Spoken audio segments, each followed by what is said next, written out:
That's smoke from the Jenkins fire. That's smoke from the Camphouse fire. Hi, welcome to Roger's Off-Grid Adventures. In this video, we'll talk about the Brimson fires. This is a tough video to create because there's so many ins and outs and there were so many lives affected.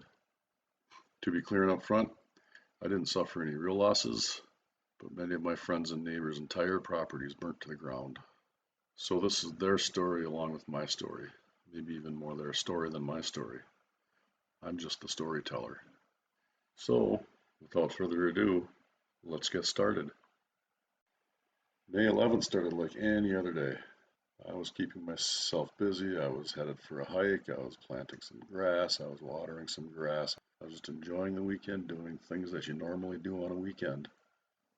I discovered the fire literally minutes after it started. I was headed out for a hike and I drove by an area. There was a column of smoke. There were no first responders there yet, just a lot of local residents. Some were watching, some were scrambling. We had no idea what was to come. The images you've been seeing capture those first few moments up to maybe the first, say, 10 hours. The next morning, I still wasn't fully grasping the enormity of the situation until about lunchtime when I spotted another column of smoke to my west. After investigating that fire, I decided it was time to get out, and it wasn't long after that when the sheriff showed up and told me it was time to evacuate. On my way out, I recorded another trail walk. It's Monday, May 12th.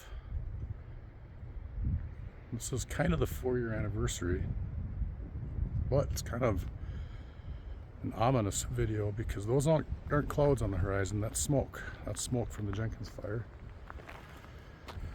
If we look up in the sky again there, those aren't clouds either. That's smoke from the Camphouse fire. That's about maybe 10 miles southeast of here. That other fire is about maybe not quite 10 miles to the west. The wind is out of the south. So far, there's no imminent danger. But you see the little ribbon there on the post next to the no trespassing sign. That's where the sheriff put that there. She was just here, explained to me it's time to go. Walk up this way. So like I said, those aren't clouds, so we're kind of evacuating. I got all kinds of stuff packed up in the truck. I got the sauna hooked up to the truck. We'll get that out of here. Another view of the cabin. And there's the sauna hooked to the truck, so I'll take that with me. All right, propane tanks removed.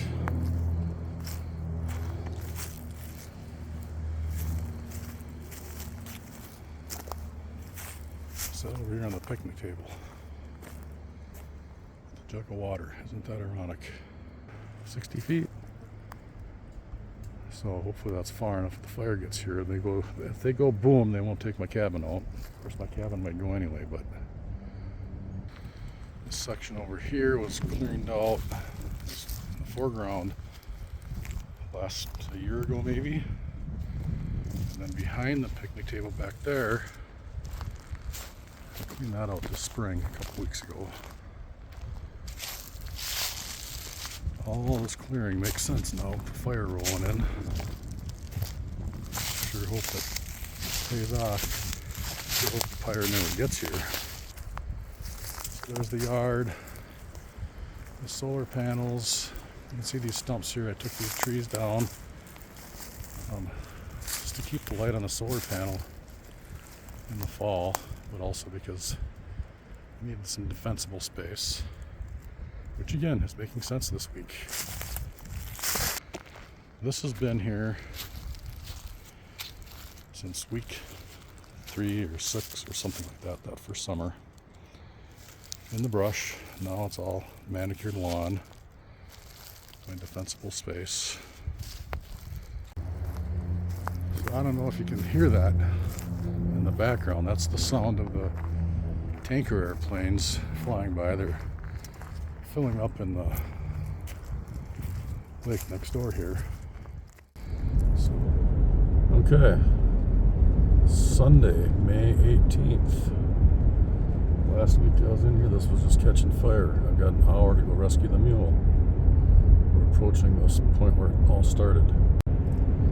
So far, it looks pretty good. It rained Thursday night, I think most of the day Friday, and it's obviously raining right now. Snowing actually a little bit. It's 41 degrees out. Alright, this is where it started, right here. Let's see. Alright, we're getting into my neighborhood here. It's burnt. That guy's junk pile burnt. It's definitely burnt here, but it doesn't look quite so hot. The map showed it burnt all the way down to Petrel Creek, so we'll see what happens down here. Those trees are in pretty bad shape.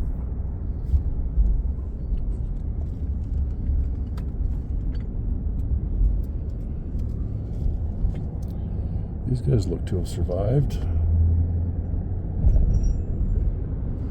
Yeah, so here's Petrel Creek. It's pretty dark down there. Definitely burnt here. Did cross the creek.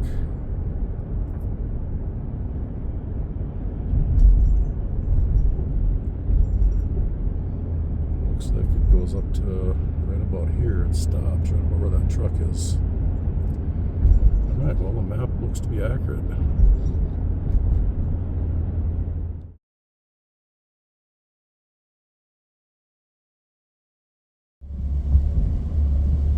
Black, nothing but black.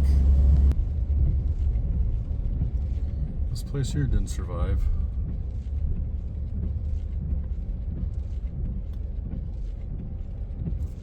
Carcasses, dead cars. Nothing left there. That place didn't survive. More burnt out cars. Their house survived. The garage didn't. It's burnt out. A few cars there. Here's a place that didn't survive. Metal roof. That house survived. Well, that's a pucker factor there. How black it is all the way around that house. Got the DNR truck and a bulldozer there. This is the property where it started, right there. I stopped at Hugo's on my way out of there that Sunday afternoon. There wasn't much I could do for anyone else at that point, so I went back to working on my defensible space. It didn't take long though, and I hooked up with Brimson Strong and volunteered a few weekends to help people sort through their burnt out properties. Sorting metal into that pile, from that pile.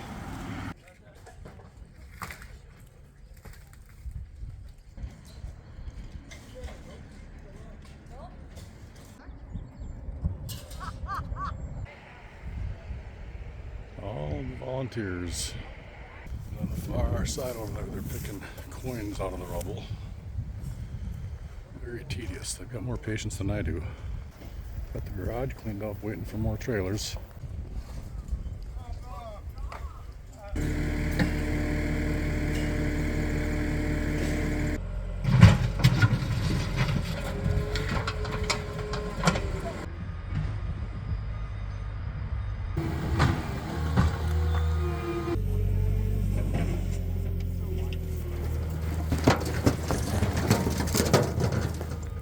So that's my experience with the Brimson fires, also known as the Camphouse fire and the Jenkins fire.